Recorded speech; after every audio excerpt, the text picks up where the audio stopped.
और एक मुहिम के ऊपर मैं अभी लगा हुआ हूं। भारत के संविधान जब बना तो भारत के संविधान के बारे में ये कहा गया कि भाई ये संविधान भारत का है, इसे छूते ही कैसे पता चलेगा कि अगर इस पे भारत न लिखा हो तो हम इसको कैसे अलटे पलटे ऊपर नीचे करें तो लग जाए भारत का संविधान है। इस पे चर्चा हुई और बंगाल से नंदलाल बोस जो बहुत बड़े फाइन आर्टिस्ट थे उनको बुलाया गया, उनके अंडर में 9 लोगों की टीम बनाई गई, शांति निकेतन के कुछ स्टूडेंट्स थे उनको बुलाया गया और लंबे समय तक इस पे चिंतन मनन हुआ कि जो भारत का संविधान है उसमें भारत कैसे दिखाई दे, भारत की सनातन संस्कृति कैसे दिखाई दे, पूरा स्ट्रगल पीरियड कैसे नजर आए। तो कुल मिलाकर के 2-3 साल के बाद में वो इस निष्कर्ष पर पहुंचे और उन्होंने 22 स्केचेस बनाए, 22 उसको अप्रूव किया गया। मैं बार बार आरएसएस का नाम इसलिए लेता हूं कि जब मैं पाकिस्तान की नौकरी करता था तो लोगों ने कहा ये आईएसआई का एजेंट है। मैंने कहा वेलकम, नो प्रॉब्लम। मैंने कहा आप जाएं और भारत के पुलिस स्टेशन में आप अर्जी दें और गिरफ्तार करें, यही करिए ना, ये एक ईमानदार आदमी का काम होता है, हम भाषण तो दे रहे भाई। उसके बाद जब मैंने नौकरी छोड़ दी अपने कन्विक्शन से, जीडी बख्शी के और आरएसएस के कहने से, और जब मैं देश में बोलने लगा तो यकायक लोगों को लगा बोले ये आरएसएस का एजेंट है। तो मैं ये बात इस रेफरेंस में मैंने कहा, जब मैं बहुत सुनते सुनते थक गया तो मैंने एक मंच से कहा और उस दिन के बाद से फिर मुझे कोई एजेंट नहीं कहता। मैंने कहा कि भाई मैं आईएसआई का एजेंट था तो पता नहीं भारत की खुफिया एजेंसी क्या कर रही थी, अब मैं आरएसएस का एजेंट हो गया हूं, ये भी बात सही है। लेकिन मैंने कहा कि उस सब के बावजूद भी आरएसएस के एजेंट होने में इतनी कोई बुराई नहीं जितनी लश्कर तोयबा के एजेंट होने में है।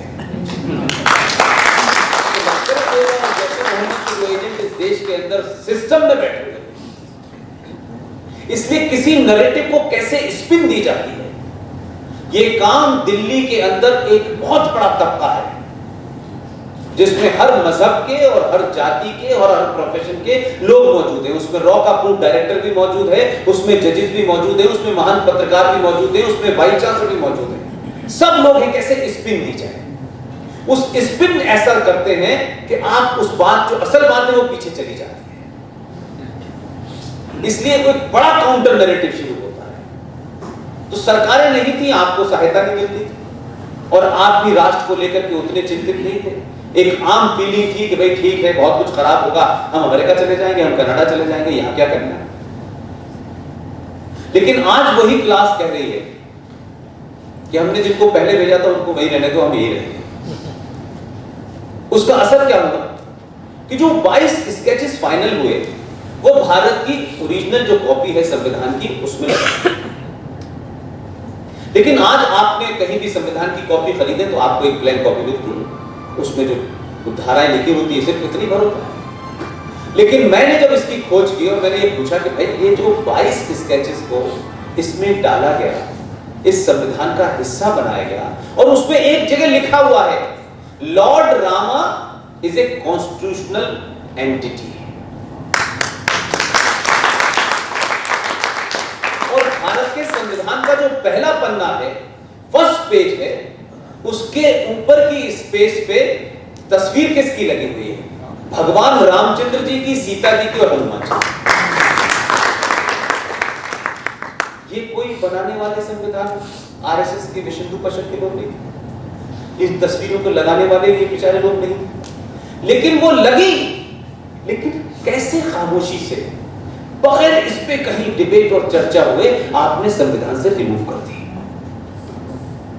सुप्रीम कोर्ट ने भी नहीं पूछा कि भाई ओरिजिनल संविधान के बाद ये संविधान कॉपी बटी थी, ये गायब कैसे हो गई, किसने गायब की, कैसे गायब की, क्या कोई इसका तर्क दिया गया, क्या इसमें छपने से हिंदुस्तान कम्युनल हो गया था, क्या उसमें कई एक ऐसे लोगों की भी हैं जिसे शायद आज का समाज बहुत हीरो नहीं मानता।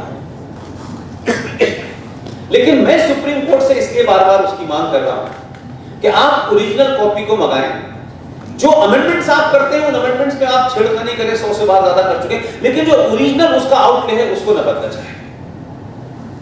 इस सरकार के सामने भी चीजें हैं, कई सारे 40-50 एमपी अब तक मेरे भाषणों में लोग आके बैठते हैं, मैंने उनसे कहा कि आप राष्ट्र के प्रति बहुत जागरूक लोग हैं, लोग समझते हैं कि आप राष्ट्रवादी हैं, कोशिश भी आप करते हैं, लेकिन जो चीजें जिनके लिए कैबिनेट से कोई फैसला नहीं होना है, जिनके लिए भारत के विधानसभा में कोई फैसला नहीं लेना है, संसद में कोई फैसला नहीं लेना है, राष्ट्रपति का कोई आदेश जारी नहीं करना है, वो काम तो आप कर सकते हैं, इसमें तो कोई दिक्कत नहीं।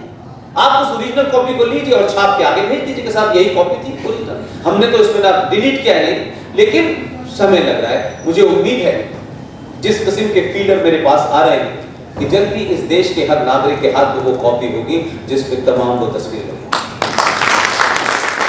और इन तस्वीरों से मेरा सिर्फ इतना ही सरोकार नहीं है कि भगवान रामचंद्र जी की तस्वीर लगी हुई है, मेरा सरोकार यह है कि अगर भारत के संविधान में ये तस्वीरें लगी हुई होती, ये मौजूद होती, और भारत की सुप्रीम कोर्ट का चीफ जस्टिस से लेकर सारे जस्टिस जब शपथ लेते तो संविधान में यह तय नहीं होगा कि जो लिखा हुआ है उसकी शपथ ले रहा हूं, जो तस्वीर बनी है उसकी शपथ नहीं ले रहा हूं। और अगर शपथ ली होती तो ये जो मक्कारी पिछले कई सालों से चल रही थी कि आप दशहरा मनाएंगे,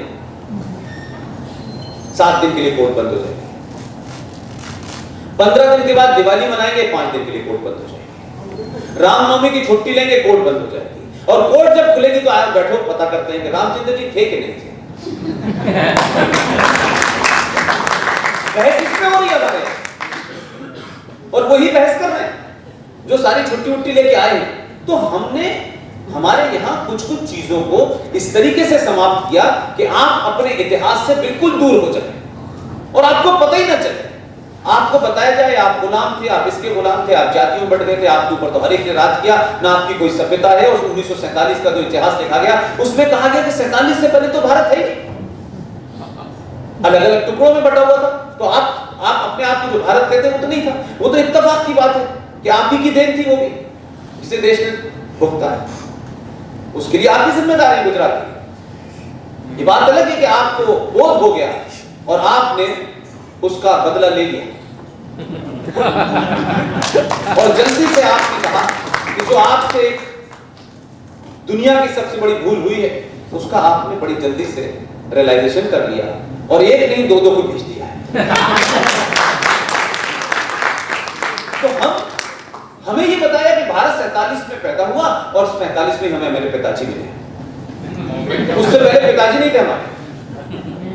तो आपने सारे नैरेटिव इस तरीके के रखे हैं। हमारे देश में राम पे चर्चा होगी, सीता पे चर्चा होगी, लेकिन गांधी जी पे चर्चा होते ही लोग कहेंगे देखिए अरे साहब ये नाथूराम गोडसे। मैं कहता हूं कि दुनिया में सिर्फ सनातन ऐसा है जिस पे डिबेट 1000 साल पहले भी थी, हजारों साल पहले भी थी और आगे भी रहेगी। जिंदा कौम और जिंदा राष्ट्र की पहचान होती है कि वो कैसी भी चीज आ जाए, कितनी भी डिफिकल्ट आ जाए, उसको चर्चा करते हैं, उस पर डिबेट करते हैं, उस पर सेमिनार करते हैं। ये टच मी नॉट वाला एजेंडा नहीं होता कि आप कोर्ट में खड़े होकर के, जहां बहुसंख्यक इस देश में हिंदू रहता हो, सनातनी रहता हो, उस डिबेट में भगवान राम मंदिर पे जब डिबेट चल रही थी तो all India Muslim personal law board के वकील साहब ने पूछा कि रामचंद्र जी यहीं पैदा हुए थे, इनका डेट ऑफ बर्थ सर्टिफिकेट लाइए।